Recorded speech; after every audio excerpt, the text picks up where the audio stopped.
Oh, do we love a Joe Musso voiced piece? Just gets you ready for the big game, right, Amanda? Yeah. That's right. We are counting down the hours. You don't even need to say anything. Just look at these guys. Just look at them. And it's going to be on CBS. Like, people who don't even know about football know this is a big deal. It is a big deal. 6:30 p.m. Sunday on CBS. Their last two matchups, they were epic. We can only expect some big fireworks in this one as well. We can't wait for it. We got two Super Bowl champs, Logan, Bryant McFadden joining us now, back with us here on HQ. And fellas, we're going to break down this matchup and ask the question, who has the edge? Which team? And we're going to start off with a position group that you two know all too well. We got two corners here. So we're going to look at the secondary. It seems like McDermott is able to get Buffalo's secondary to play with such cohesion, but the Kansas City Chiefs, they have a talent advantage, one could say. They're so well balanced. All right, B-Mac, which team has the advantage here? Well, for me, I side with the Kansas City Chiefs when you look at their secondary. You know, Trent McDuffie is an all-around versatile player. He does a great job being sound in coverage. The thing I love about Trent McDuffie, though, he's a willing participant when it comes to tackling. He does not mind tackling, and you rarely see him miss tackles. Then that's the same can be said throughout their entire secondary. They do a great job in keeping the roof on the house, not allowing explosive plays, but most importantly, not allowing yak from any pass catcher or ball carrier that's running with the football. And look at the experience they have as well. These guys, for the most part, have all played together for quite some time, and especially in these moments. You talk about championship-like moments. AFC championship games, the majority of their core has been together for quite some time, especially when you look at Reed in the back end as well. So I side with Kansas City when you look at the secondary play. Yeah, I agree with B-Mac here. Kansas City has the edge in the secondary. They're more talented. They have the all-pro in McDuffie. And I like the style of play, right? I like that they play press, man-to-man. They challenge the receivers. For the fan at home, all that means is they're not letting up any easy catches. They are living with it on the island. They are challenging everything. They're not going to give Josh Allen easy throws or easy access. They're going to make it hard, and that's the style of defense I played in New England. That's how we believe. When you have a Hall of Fame quarterback on the other side, you don't give the other team anything easy. You live with it, and that's how Kansas City plays. They mix it up. They run a lot of different defense, but ultimately they're going to challenge those receivers. They're not backing down from anybody. They don't have all the biggest name corners in the league. They're led by McDuffie and some good safeties. But the other guys, everyone else on the field, they're going to challenge those wideouts. Let's go to the front seven here, sticking with the defense. Who has the edge in this one? And I will say both of these front sevens are very salty. I feel like these have been the most outspoken players about being, for lack of a better word, pissed off. The Chiefs are not mad about losing to the Bills in Week 11. And these defensive players said, I remember what that is like. On the other side, you got the Bills saying, look, we remember the past 3 times we lost to in the postseason. You guys, interestingly enough, disagree. B-Mac, I'll give you first. No, I lied. I'm going to go with Logan because B-Mac, I want to hear a rebuttal. Ooh. Okay, giving B-Mac the second chance to counter here. All right, I'm going with the Buffalo Bills, okay, because they just went and held one of the greatest rushing attacks I've ever witnessed in Lamar Jackson and Derrick Henry, well below their numbers.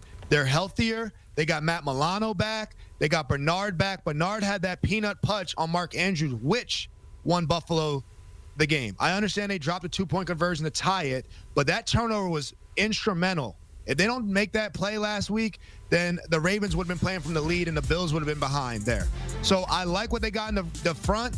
Ed Oliver stepped up. These guys are stepping up on the front. I love the combination of both backers. And if you saw it listed, we had Taron Johnson listed in that front, one of the best nickel backs in the league, along with McDuffie.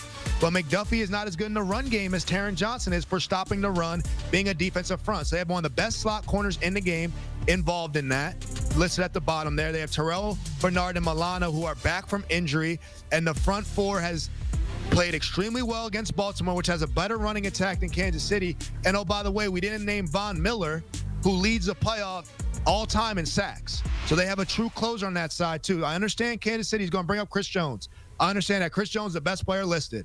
But as the front seven, as a whole, what Buffalo has, what they had to play against last week, they have the better defensive front this year. Well, I respectfully disagree. And here's why. When it comes to late January football, Two things we know for sure with Kansas City. It's going to be cold, and Chris Jones is going to be a man amongst boys. It's his time to shine. It's the same thing can be said for Travis Kelce in playoff football. Travis might give you some production here or there in the regular season, but in playoff time, you know he's going to show up. Let's start with Chris Jones. To your point, he is the best player when you look at either side in terms of what he does in playoff moments and what he's done throughout his professional career. Then George Karlaftis. Wow. You talking about a welcome to the playoff party last week. 3 sacks. He has been a man amongst boys as well. So when you look at what those two guys can do in terms of helping the second level guys out, they've been outstanding. I've yet to see them slow down in playoff football. When you look at the linebackers, I love what they have with Chanel, Nick Bolton. These guys have experience and they played together for quite some time, which is tied into the secondary. And the last key nugget and why I'm taking the front seven from the Kansas City Chiefs, their defensive play caller is Steve Spagnuolo. He is arguably the best defensive caller we've seen, especially in postseason opportunities. He always have game plans in play. He always have an opportunity to put his guys in position to be successful, and it has worked tremendously. So when you factor in the play caller along with the individual players that they have on their front, I'm going to side with Kansas City on this one. All right, we're going to look at pass catchers next. So, B-Mac, you just mentioned Travis Kelce there. You saw what he did last week, what he's capable of. You got Worthy, Hopkins, Brown. It seems like we're trending with Kansas City when it comes to this topic. Who feels passionate about this? Raise your hand. Pass catchers, Casey? I don't like pass catchers. Okay, B-Mac, why are you going with the Chiefs? Fair enough, though, Logan. I like that. I like that. I think we both would agree. You have to, look at what the Chiefs have for what Travis Kelce, playoff Trav. He's here. He's ready to play football, and it's safe to say he's finally in football shape. You know what I mean? And he usually dominates in this period of the season. And then you have to factor in a guy like DeAndre Hopkins. Yes, he didn't do a lot last week, but he has the big play making ability. The same can be said for Hollywood Brown as well. And you can't forget about Xavier Worthy. So when you look at what their pass catchers have done, they haven't really given you like video game like numbers, but they can give you the production that you need. So if you had to factor in either side, I'm taking Kansas City with this in terms of the experience the factor, not to mention when you look at what they have in terms of quantity. They have a slew of guys that you can get the football to, and they can do numbers for you, and most importantly, put you in position to win ball games. Let's go to quarterback here, and look, this is a massive game. As I mentioned, it's Mahomes, it's Allen. You have Mahomes, who's been a proven guy in the postseason. You have Josh Allen, who's put up an MVP season. Okay, I gave you, Logan, I'm going to let you pick here. You want to go first, or do you want to tell B-Mac why he's wrong? I'll go first. I got no problem leading. Yeah, I'm going to go, and this could be controversial, obviously, but I'm going with Josh Allen. I'm going with Josh Allen because of this season. Right, this has not been Patrick Mahomes' best season, and we could always look back at years past. B-Mac's going to mention the playoffs and how he comes out, and he's going to show up and all this stuff. I understand the playoff records. Josh Allen won head-to-head this year. He is their MVP. Regardless if he wins MVP, he's the Bills' MVP. They would not be nowhere near sniffing this game. They're not sniffing the playoffs without Josh Allen. B-Mac mentioned, and he's going to mention Andy Reid. He's going to mention Spagnuolo. The Chiefs will still make the playoffs because of the coaching alone. Josh Allen is the Bills, right? And he's the better runner in the red zone. If they're great passers, they're both great passers. Yes, Josh Allen has more touchdowns this year. He has more passing yards. He's beating him in every statistical stat this year. So B-Mac cannot bring that up.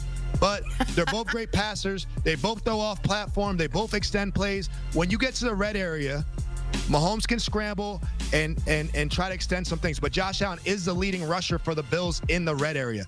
He seals games. And then head-to-head, this year, he did not give the ball back to the Chiefs for Pat to do what he does best and come back. Josh Allen prevented that. The only guy that Mahomes lost to this year was Josh Allen.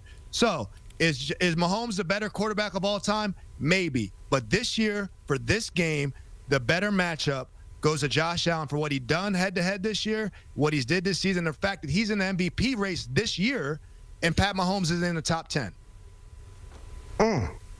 Well, I love your efforts, Logan.